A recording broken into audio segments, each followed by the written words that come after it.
Hello everyone.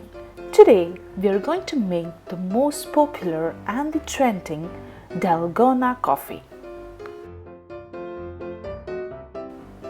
You just need to have the simplest of the ingredients: coffee powder, sugar and water, all in 1:1:1 ratio. Let me add the coffee powder now. You can add any coffee powder. Actually, I've seen in a few recipes that they have asked to use a black coffee powder.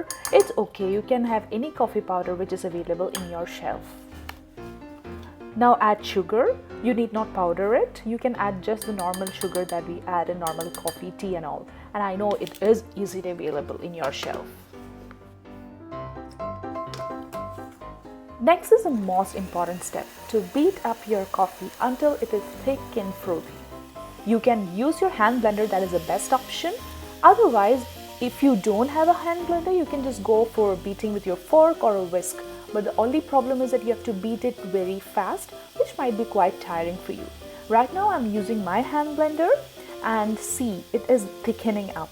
And at this point, once it is thick, just like the whipped cream that you top on your cake, you can stop it. Now we need to prepare our glasses. We need to have ice cubes and milk. Half a glass of milk is required. If you want, you can add more sugar in the milk that you're going to add. I added sugar in the milk because I don't like the bitterness of coffee, so it's up to you. The last step is to add the frothy coffee on top of the iced milk. Being a passionate cake maker, I thought I'll bite the coffee rather than just scooping it up. Just a twist and a twist, and here is a trending Dalgona. Before you drink, just mix the layers and believe me, you are gonna love the taste.